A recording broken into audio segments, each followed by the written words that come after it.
بسم اللہ الرحمن الرحیم۔ کسی عزیز نے سوال کیا ہے،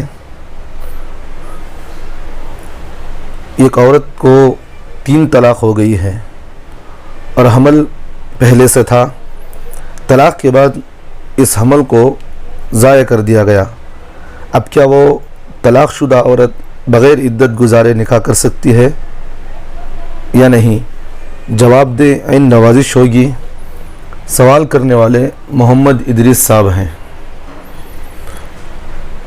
دیکھیے، جواب سے پہلے 2-3 باتیں میں آپ حضرات کے سامنے بیان کرنا مناسب سمجھ رہا ہوں۔ جو آج کل ہمارے مسلمانوں کے اندر یہ رواج بنتا جا رہا ہے کہ 1 یا 2 بچے ہو گئے تو فوراً بچہ دانی نکال دیا جاتا ہے، یہ ناجائز و حرام ہے یہ سب چیزیں۔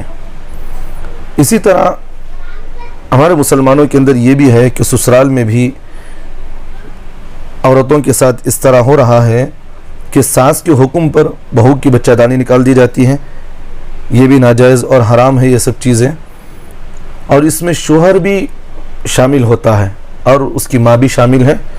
شوہر اس لیے شامل ہے کہ ماں کو چاہتا روک سکتا تھا لیکن روکا نہیں، ماں تو اس کی جان بوجھ کر تو کر رہی ہے کہ اس کی بچہ دانی کو نکال دیتی ہے۔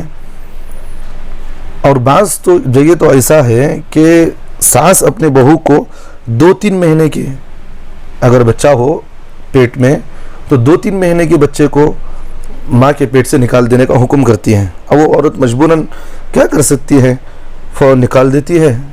اس میں گنہگار عورت بھی ہے اور ساس بھی ہے۔ گنہگار عورت اس لیے کہ اس کی ساس کو بات نہیں ماننا چاہیے تھی لیکن یہ مجبور ہے، اس میں ایک طریقے سے یہ بھی گنہگار ہے، لیکن جو ساس اس نے ظلم کر کے جو کام کیا اس پر تو اس کو گناہ ضرور ہوگا۔ اس لیے بہت ساری ایسی باتیں ہمارے مسلمانوں کے اندر پائی جا رہی ہیں کہ بچہ اگر ماں کے پیٹ میں ہو 2-3 ماہ کا بھی ہو تو فوراً نکال دیا جاتا ہے۔ یہ سب ہمارے مسلمانوں کے اندر یہ سب چیزیں ایسے رواج پکڑ گئی ہیں کہ کتنے علماء کے بیانات ہونے کے باوجود بھی اس سے بچنے کی کوششیں نہیں کر رہے ہیں۔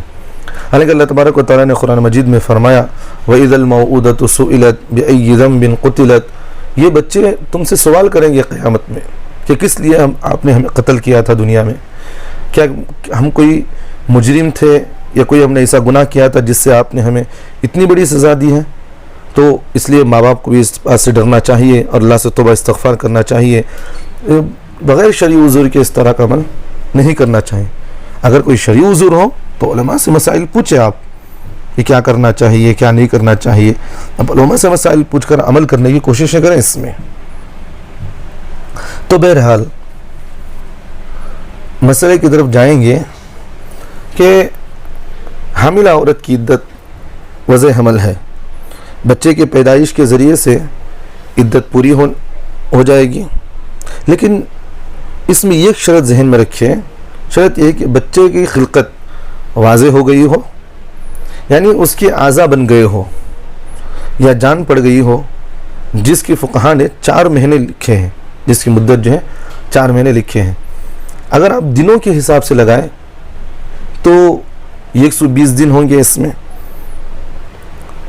تو عدت پوری ہونے کی غرض سے اسقاط حمل جائز نہیں ہے اور حرام ہے، جیسا کہ اپنے سوال میں ہمیں پوچھا ہے۔ تو سوال سے معلوم ہوتا ہے کہ طلاق کے بعد اسقاط کرایا گیا ہے، یعنی بچہ دانی کو گرا دیا گیا ہے۔ اس صورت میں اگر حمل 120 دن یعنی 4 ماہ کا تھا تو اسقاط حمل بھی عمل سے بھی عدت پوری ہو جائے گی، اور دوسرے شخص سے اسقاط حمل کے بعد نکاح کرنا جائز ہے۔ اگر حمل مکمل 120 دن کا نہیں تھا اور اسقاط کرایا گیا ہے، مطلب اسقاط جو حمل جو گرایا گیا ہے تو عدت مکمل نہیں ہوئی اور دوسرے مرد سے دوران عدت نکاح جائز نہیں ہے، لہٰذا ایسی صورت میں مطلقہ اگر حائضہ ہے تو عدت 3 حیض سے مکمل کریں۔ اگر اسقاط کے بعد 3 یوم تک مطلب 3 دن تک خون جاری رہا تو یہ 1 حیض شمار کیا جائے گا، اور اس کے بعد 2 حیض مزید گزار کر دوسرے مرد سے نکاح کر سکتی ہے، یعنی بھی تو 2 حیض گزرتے ہی وہ پاک ہو جائے گی۔ اللہ ہم تمام کو عمل کی توفیق عطا فرمائے۔